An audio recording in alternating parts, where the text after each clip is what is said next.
The series kicks off as armed soldiers drag a heavily sedated prisoner into a sterile room inside a bizarre, top-secret facility. They wake him up, revealing his name, Harris. As Harris peers through the glass in front of him, he realizes he's surrounded by inmates just like him. It becomes clear they are locked inside an underground black site known as the Pit. Harris is a ruthless psychopath who murders women in the most gruesome ways imaginable, and it turns out every single inmate in this prison shares a similarly twisted mind. Suddenly, Harris feels the room shaking. The tremor grows violent, and all at once a massive explosion rips through the facility. The devastating aftermath is seen from a distance as two people driving nearby are injured by the blast. Following the explosion, intelligence agents head to a casino to track down a suspended officer named Bex. They hand her back her badge and escort her to a military-controlled zone to meet the official in charge, Attorney General Mallory. In Mallory's office, Bex is introduced to another agent named Hassani. Bex demands to know why she was pulled off the bench. Mallory drops the bombshell. The pit was blown wide open. A large number of the inmates were killed in the blast, but a terrifying group managed to escape. The first escapee they've positively identified is Harris. Bex confidently states she can track him down, and Mallory assigns Hassani to be her partner. Hassani drives Bex to the massive crater where the prison used to be. A specialized team is already on site digging for answers, led by a guard named Shane. Shane greets them and admits they still have no idea what caused the blast, though they suspect a gas leak. Right then, Hassani and Bex receive a chilling video, Harris kidnapping a woman, pinning his location to a specific state. They gear up to leave, and Shane insists on coming along to help.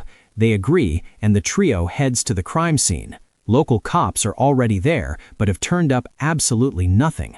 Suddenly, a tip comes in regarding Harris's location. Shane and Hassani jump in a car to follow the police, telling Bex to stay behind and hunt for clues. Bex heads into a local bar and questions a waitress about the kidnapped girl, learning the victim is a veterinarian who runs her own clinic. She gets the address, alerts her partners, and rushes there first. She breaches the clinic and finds the kidnapped girl, but Harris ambushes her.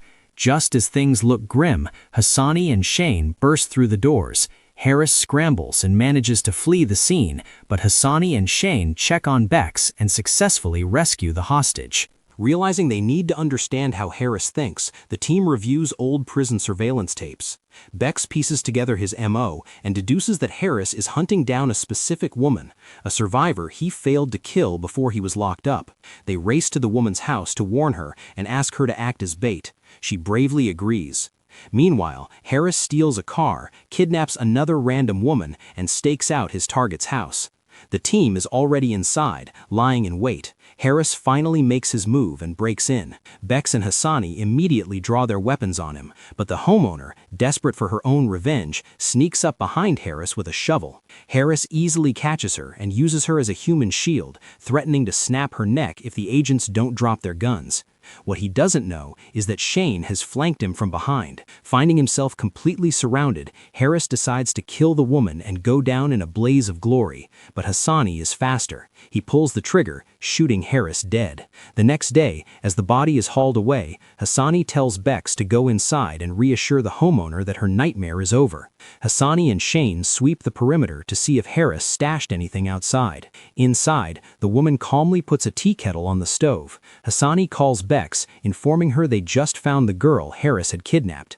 Looking around the apartment, the horrifying truth suddenly clicks in Bex's mind. Harris didn't come here to kill this woman. He used to bring kidnapped girls to her as gifts, and she helped him torture and kill them. Bex discreetly tells Hassani what she found, hangs up, and confronts the woman. Knowing she's busted, the homeowner hurls the boiling tea kettle straight at Bex. Bex dodges the scalding water and shoots the woman in the shoulder. Hassani and Shane rush in, arrest her, and lock her inside a reinforced shipping container until a new prison can be built. Later, a soldier approaches Bex, informing her that the task force commander is awake and wants to see her. Bex walks into the room and freezes.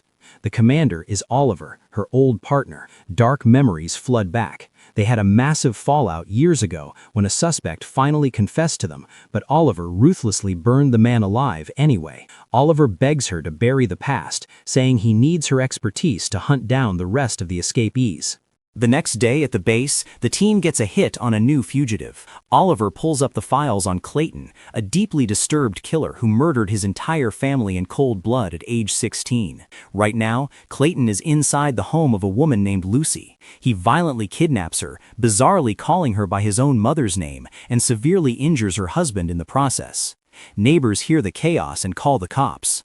The team arrives, reviews the security footage, and watches Clayton drag Lucy away. In Clayton's car, Lucy is terrified. She pleads with him, explaining she's not his mother, she's a university professor. Clayton completely ignores her, shoves her into the trunk, and mutters that he still needs to collect the rest of the family. The team catches a break by tracking the GPS inside Lucy's earbuds.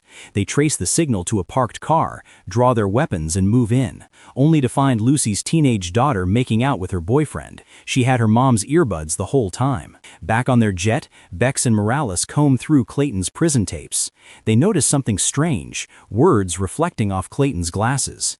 Enhancing the image, they trace the text to a university website. Digging deeper, they find a promotional video on the site featuring Lucy, her husband, and a child acting as a happy family. The horrifying reality sets in.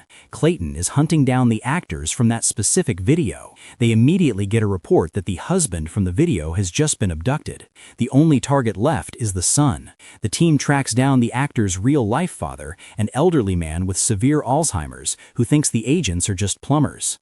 They manage to coax his son Michael's address out of him and head over, but it turns out Michael is a drug dealer. Right now, he's chilling at home with his crew and a massive stash of contraband. When the team knocks, panic ensues. Michael grabs the cash and drugs and makes a run for it. Shane and Hassani realize what's happening, kick the door off its hinges, and storm the house. Hassani and Shane brawl with the dealers, and Hassani takes a bullet to the arm. Meanwhile, Bex spots an open window and realizes Michael bolted. She dives out after him. Michael sprints through the woods and bursts onto a highway, frantically trying to flag down a car. Suddenly, Clayton steps out of the shadows, telling Michael he's been looking for him. By the time Bex reaches the road, Clayton has already snatched him. She finds Michael's dropped bag of drugs, confirming they're too late.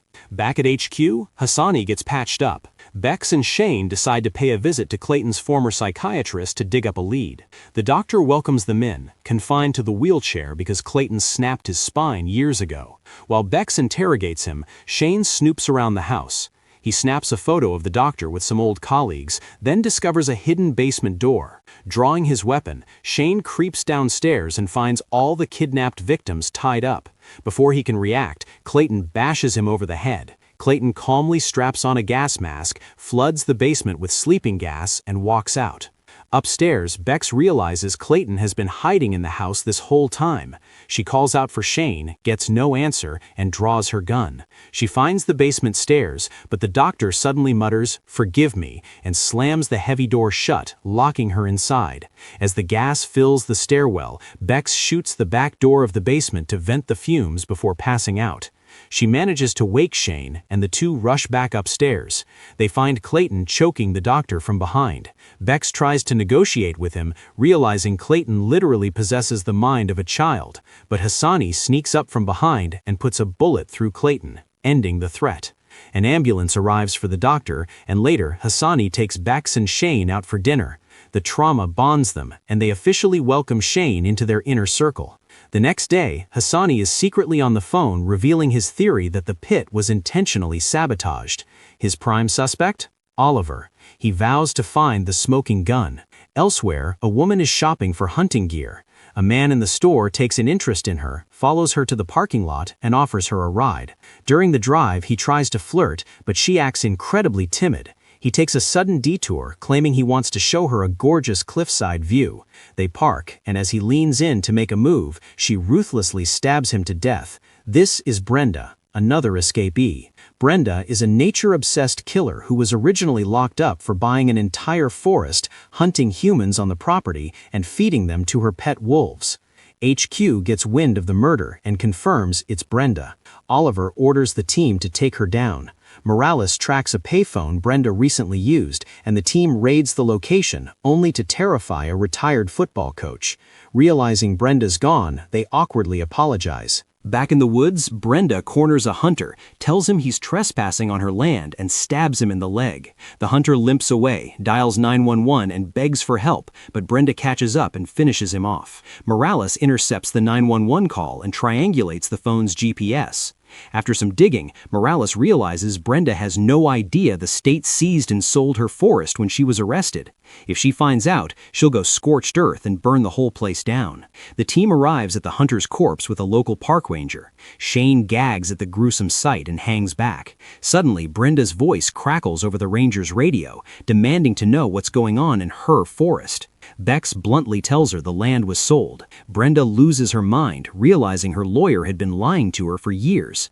As Bex tries to talk her down, Shane spots a glare in the trees. Brenda has them in the crosshairs of a sniper rifle. The ranger draws his weapon, but Brenda shoots him square in the chest. Luckily, his Kevlar vest eats the bullet. The team returns heavy fire, wounding Brenda, but she vanishes into the trees. Later, a cop reports that Brenda broke into a ranger station. The team discovers she used the station's computer and GPS to locate the exact burial site of her wolves. They immediately set out to intercept her as night falls. Deep in the woods, a group of teens is throwing a bonfire party. A cop arrives and orders them to evacuate. Mid-sentence, Brenda drops from the shadows and slaughters the cop. The teens scatter, screaming into the night. The team arrives, finds the dead cop, and splits up. Bex creeps through the dark and hears two teens begging Brenda for their lives. Bex levels her gun, but decides to play psychological warfare. She taunts Brenda, calling her a cold-blooded murderer. Brenda tries to justify her actions, but Bex strikes a deal. Let the kids go, and Bex will drop her gun. Brenda agrees. The second the teens are clear, Bex snatches her gun and fires, but misses. A brutal hand-to-hand fight breaks out. Bex gains the upper hand just as Shane charges in, tackling Brenda to the dirt and slapping the cuffs on her. After the adrenaline fades, Hassani takes Bex to a bar and lays out his suspicions about Oliver. He shows her classified videos proving Oliver is leaking intel to whoever blew up the pit. Bex is in denial until Hassani plays a security feed from 3 minutes before the blast. It shows Oliver receiving a call on an encrypted burner phone, frantically downloading files and fleeing his office like a man who knows a bomb is about to go off. The next day, a new nightmare begins. An escaped killer named Malik, who suffers from a twisted god complex, believes he's a doctor. His method? He injects victims with a lethal compound that stops their heart for exactly 60 seconds. Once they flatline, he revives them to ask what they saw on the other side. If he doesn't like their answer, he kills them for real. We see Malik injecting a man over and over in his living room until the man finally stays dead. Neighbors call the cops, and the team catches the case. The coroner confirms the heart-stopping drug and the brutal defibrillator burns on the victim's chest. Hassani pulls Bex aside and hands her a bug, ordering her to plant it on Oliver's phone. Bex hates the idea of betraying her ex, but Hassani demands the truth. She reluctantly agrees. The team sets up a command center in a hotel. They track Malik's movements to a library, discovering he checked out a specific book on the afterlife. The only other person to check out that book recently is a young woman. Realizing she's the next target, the team scrambles. Malik has already broken into her home, tied her up, and started his lethal experiments. By the time the police arrive, Malik is gone and the girl is in a coma. Doctors manage to neutralize the toxin, but when she wakes up, she is completely traumatized and unable to speak. Bex gently leaves her to recover. A tip comes in, placing Malik at a local hospital. The team swarms the building and splits up. Bex searches the parking garage and approaches an open car door. Without warning, Malik steps out of the shadows, jams a syringe into her neck, and kidnaps her. When Oliver finds out, he loses his mind, screaming at Shane and Hassani to tear the city apart. Morales furiously works the keyboards and tracks Bex to a secluded hotel. Inside the room, Malik injects Bex with a lethal serum. Her heart stops. 60 seconds later, he shocks her back to life and demands to know what she saw. Playing a dangerous psychological game, Bex lies. She says she saw his father and that his dad is incredibly proud of the doctor he became. Malik's face twists in doubt. He prepares another lethal dose. Pivoting instantly, Bex snarls that his father actually despised him and regretted his birth. Malik goes into a blind rage. Using the distraction, Bex slips her restraints, tackles him to the floor, and beats him down. She hears tires screeching outside and tells Malik his time is up. Panicking, Malik locks himself in the bathroom. When the team kicks the door down, they find Malik has injected himself. Bex screams that he isn't dead yet, grabs the defibrillator, and shocks him back to life so he can rot in a cell. Bex wakes up in a hospital bed. Shane is sitting vigil, but Oliver walks in and asks for a moment alone. He tells Bex how terrified he was of losing her. Executing Hassani's plan, Bex manipulates Oliver, whispering that he was the only thing she saw when she died. Oliver melts. She asks to borrow his phone for a quick call. The second he steps out, she plugs in the data extractor and steals everything. She hands the drive to Hassani, who cracks the encryption and finds the location of a shipping container registered to Oliver. Hassani and Bex raid it. Inside, they find photos of Bex and Oliver's teenage daughter, revealing they were once a family. But the real smoking gun is buried in a lockbox, satellite coordinates of the pit. Oliver was absolutely involved.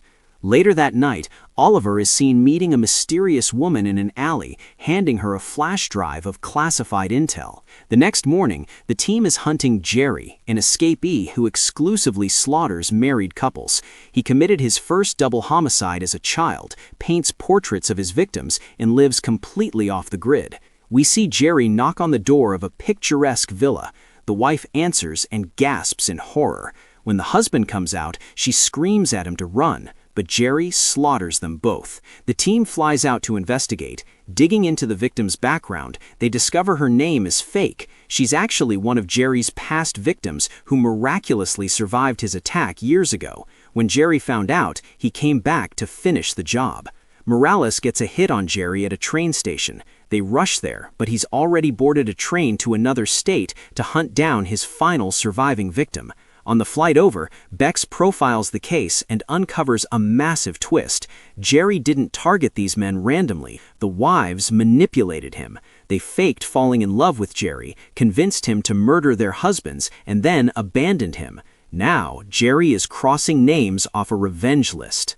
Jerry breaks into the next victim's villa, makes himself at home, and starts cooking dinner. The husband walks in and is immediately beaten and tied to a chair. When the wife gets home, she is horrified to see Jerry out of prison. The husband asks how she knows this psychopath. Jerry smiles and tells the husband the whole twisted story, how she promised to marry him if he killed her ex, and how she betrayed him. Jerry says he's here to collect his debt. The team arrives at the villa and spots the hostage situation on the security feeds. Jerry marches the couple out into the woods, hands the wife a loaded gun, and orders her to execute her husband. Morales pings Jerry's exact coordinates to the team in the field. The wife tearfully aims the gun at her husband, begs for forgiveness, and then violently spins around, pulling the trigger on Jerry. Click. The chamber is empty. Jerry grins. It was a loyalty test. Bex and the team swarm the woods and arrest him. In the interrogation room, Bex demands the names of the other manipulative wives so they can be charged with conspiracy to commit murder. But Jerry smiles and stays dead silent. Meanwhile, Mallory calls Hassani and threatens to nuke his career if he keeps investigating the explosion, making it clear that some government secrets need to stay buried. We see that the mysterious woman Oliver met with, who clearly holds immense political power, ordered Mallory to make that threat. The next case drops when DNA at a murder scene matches Arlo. Arlo is a brutal scavenger who used to scatter nails on highways, wait for drivers to blow a tire, kill them when they asked for help, and sell their cars for scrap.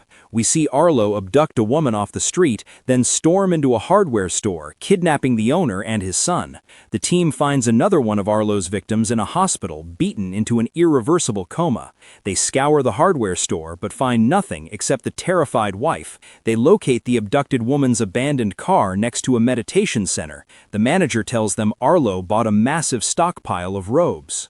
Morales unearths a weird manifesto video Arlo posted online. In it, Arlo sits naked on the floor of an empty room, rambling about how material possessions are a poison. Bex realizes that the pit's reward system, forcing inmates to trade their personal items for food, completely shattered Arlo's psyche. Now he's trying to build a twisted, minimalist underground utopia. Bex tells Morales to scan for abandoned subterranean facilities. They hit on a decommissioned water plant. They breach the dark tunnels and find Arlo has shaved the hostages' heads and is forcing them to chant about simplicity, terrorizing them. Arlo cuts the main power, plunging the facility into darkness, and shoves the brainwashed hostages toward the team to slow them down. Hassani breaks through the chaos, tackles Arlo in the pitch black, and beats him into submission. Taking a personal day, Shane visits a nursing home to see his father, James. A nurse warns him that James's Alzheimer's is getting rapidly worse. As Shane leaves, he spots a woman named Sarah walking into James's room. She asks the nurse who Shane is. When the nurse says, his son, Sarah's face hardens. She knows that's a lie and decides to investigate him. Back at a bar, Oliver drops a bombshell on Bex. The pit was actually constructed on top of 28 decommissioned nuclear silos. He reveals that just before the blast, he received a frantic call about a malfunction in Silo 6, right before heavily armed mercs overran the facility. Bex isn't sure if he's playing her, but they decide to investigate the silo. The next morning, Shane's cover is blown at the nursing home and security throws him out. From the parking lot, Sarah watches him closely. The team regroups to hunt Mark, a malignant narcissist who romances women, promises them the world, and then slaughters them to punish his first ex-girlfriend. He's already killed 3 wives. His latest target is Miller, a former nurse who worked at the pit. Shane thinks it's a standard kidnapping, but Bex analyzes the prison tapes. Part of Mark's therapy involved acting out a fake wedding every single day, with Miller playing the bride. Bex realizes Miller isn't a hostage, she's desperately lonely and went with Mark willingly. Mark and Miller are happily shopping for a wedding dress when a store clerk recognizes Mark's face. Annoyed, Mark sends Miller outside to wait. The team tracks Miller's digital footprint via an online forum, but inside the shop, Mark murders a customer, steals his car keys, kills the clerk, and flees with Miller. When the team arrives, they find the carnage and one surviving worker who played dead. Miller hears the news alerts on the radio, panics, and posts a cry for help on a new device. Morales connects with her, desperately trying to deprogram her. Mark almost catches her, forcing Miller to ditch the phone. They arrive at a chapel for a shotgun wedding. Miller smartly leaves her location sharing on, and Bex tracks the GPS signal. As they stand at the altar, Mark recites the exact same vows he used before murdering his past wives. The illusion shatters. Miller tells him she tipped off the feds. Mark viciously backhands her and takes her hostage just as the team kicks the chapel doors open. During the standoff, Miller trips backward. Bex takes the shot, putting a bullet right through Mark's head. Miller is spared from arrest as a victim of manipulation. That night, Sarah corners Shane in a bar. She tells her father, James, knows the truth about Shane's biological parents, but his failing mind is keeping the secret locked away. Meanwhile, Bex, Oliver, and Hassani infiltrate Silo 12. They find the walls stained with blood, proving horrific human experiments were being conducted on the inmates right under their noses. The next morning, a fresh corpse is found with the exact signature of Rose, a notorious art professor who murdered high-profile targets to turn their deaths into immortal art.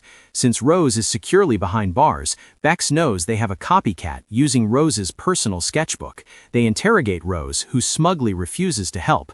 Morales cross-references prison records and finds an inmate named Martin who was hopelessly brainwashed by Rose.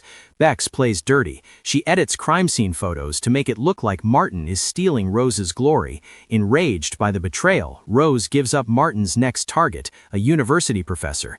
The team ambushes Martin and saves the professor. Following the arrest, Rose is loaded into a transport van. The driver turns around. It's the mysterious Agent Eve. Eve coldly tells Rose she's reached the end of the line and executes her on the spot. Back at Silo 12, Oliver uncovers hazardous waste bags stamped with more chemicals, linking a massive pharmaceutical corporation to the illegal experiments.